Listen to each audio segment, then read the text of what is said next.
And the Jackie Robinson story is always the one about the person who, quote unquote, did it the right way. In other words, he kept his mouth shut, he took all kinds of abuse, all kinds of racism, but because he proved his mettle on the field without being some big rabble-rouser, he paved the way for integration.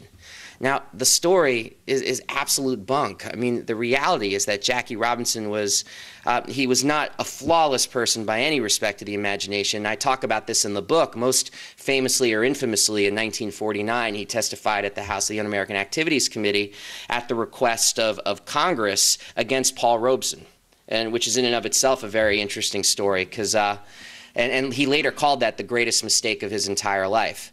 I mean, by 1949, Jackie Robinson was actually the #2 most respected person in the United States in a Reader's Digest poll, which just says something about the country at the time as well in 1949. And he was ahead of Harry Truman, for example, and he was ahead of Eleanor Roosevelt. If anybody can say who he was behind, I'll give you a shiny new penny. Does anybody want to guess?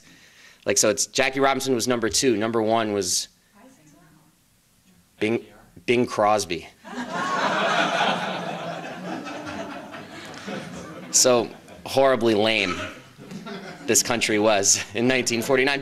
But he was respected precisely because of this crafted image that said he wasn't going to be a race rabble-rouser. He was just going to keep silent. And he had that respect because he took on the monster in the closet, Paul Robeson. See, Robeson had made the statement that he didn't believe that African-American soldiers would be willing to fight in a Cold War, or in a hot war, I should say, against the Soviet Union because of racism in the United States.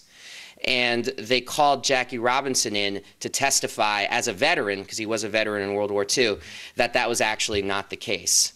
And it's interesting, though, you look back on the testimony that Robinson gave, he starts by speaking in very radical terms. Like he says, like, look, we don't need any outside agitators to tell us that there's lynchings going on in the South. We don't need outside agitators to tell us that racism equals violence, not just in the South, but in the North of this country. And I have the whole transcript in the book.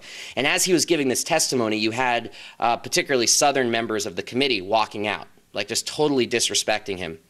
But then he made the statement that they brought him there to say. He said, but we have fought too hard and too long for citizenship in this country to give it up for, as he put it, a siren song sung in bass, which was a reference to Paul Robeson and his famous bass voice.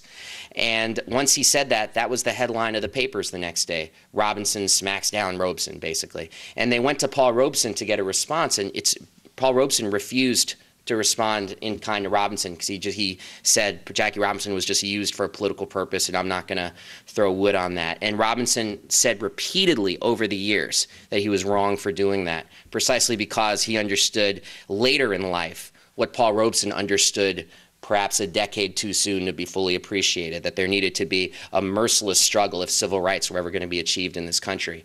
And Robinson did understand that, but that was after his playing career. I mean, in 1957, after he retired, he became a barnstorming speaker in the South for civil rights, which is something that's oftentimes left out of the narrative about Jackie Robinson.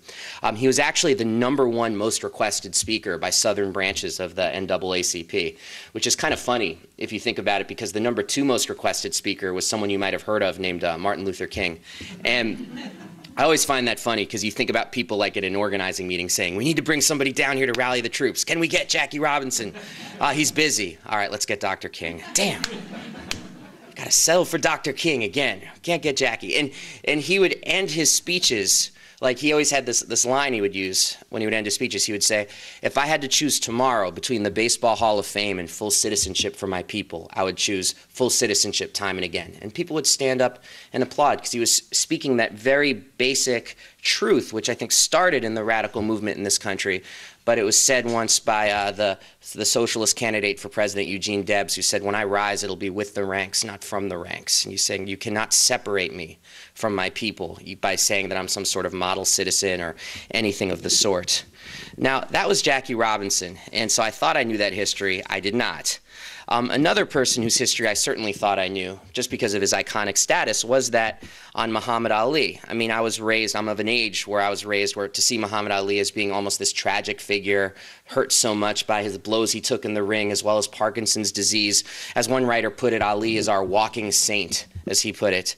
I did not know the Muhammad Ali who is by far probably the most hated sports figure in terms of how the mainstream press wrote about him in the history of this country. Like people like Barry Bonds, who might think they have it tough in contemporary sports media, they had nothing on Ali. I mean, Ali was just destroyed. And if people here read some of my work, I've taken great exception recently to a couple of writers who wrote things like, Tiger Woods' comeback to golf is more challenging than Muhammad Ali's effort to return to boxing after he was expelled from the sport for opposing the Vietnam War.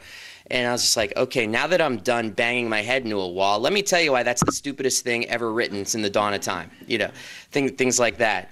And I just want to give an example of what people would write about Ali, because for a very right-wing, very powerful sports media establishment, he became a symbol of everything that was wrong with this country in the 1960s, because he dared say, I ain't got no quarrel with them Viet Cong, because he dared join an organization, the Nation of Islam, that proudly called white people devils. And there was the organization of Malcolm X at the time. And I mean, in the mobbed up world of boxing, I mean, those were just not things you did. And he kept talking about how pretty he was, which actually is actually a big deal and why people didn't like him, because there's something about that which I would argue is rooted deeply in the African-American tradition, which tends to make, I think, white society, this is my argument, very uncomfortable. This idea that you can be heterosexual and pretty.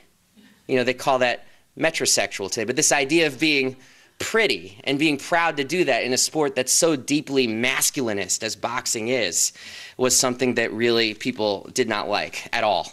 It was way too transgressive. And they called him things, you know, the biggest thing was that they called him Cassius Clay, even though he had said he changed his name to Muhammad Ali. And actually the New York Times had an editorial policy that they would only call him Cassius Clay.